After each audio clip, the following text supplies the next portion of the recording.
Good day, everyone. I am Ria Jessamay R. Magdasok, and this is my report about foundational standards. But before we proceed to defining or getting to know what is foundational standards, I will first introduce to you the objectives. So we have KSA. K is for explain the concept of educational standards and their importance in the education system. S. Analyze and evaluate educational standards to determine their clarity, specificity, and relevance to educational goals. And A is to apply critical thinking skills to assess the strengths and weaknesses of educational standards and their impact on student learning. Now, let us proceed to what is foundational standards. So, foundational standards in the context of education refers to the fundamental principles and criteria that serve as the basis for designing, implementing, and evaluating an effective educational system. So, foundational standards has three domains.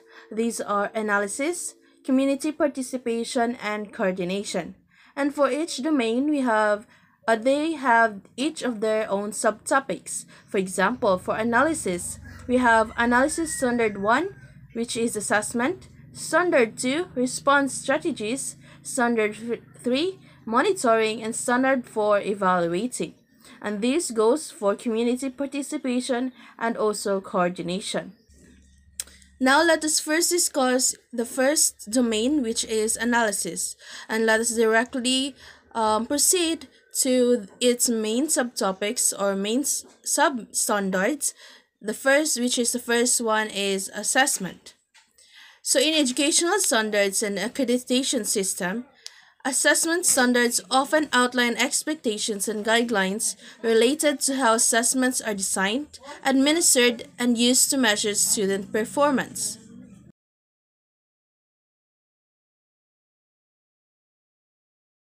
Now let us proceed to analysis standard 2, response strategies.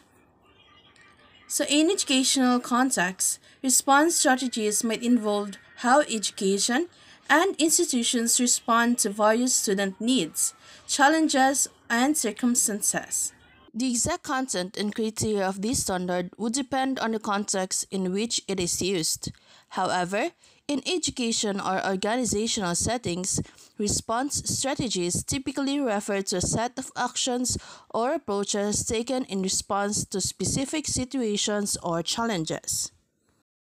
For analysis standard 3, monitoring measures whether programs are meeting the changing educational needs of the population and how they are responding to the evolving context.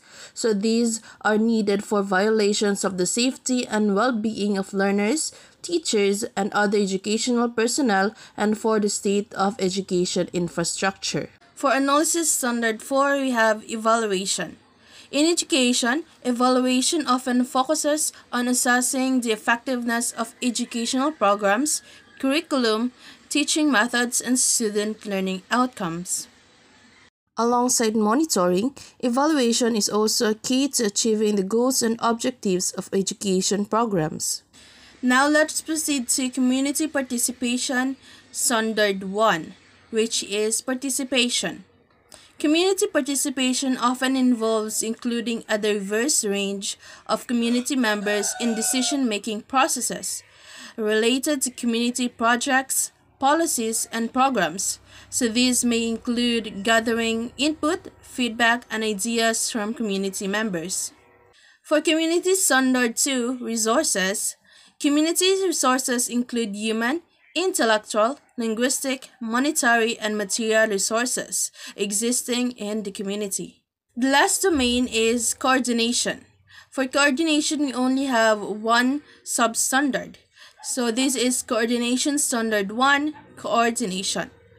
The term coordination often refers to the process of planning, controlling, and coordinating the work of numerous people, groups, or organizations in order to efficiently and successfully accomplish shared objectives.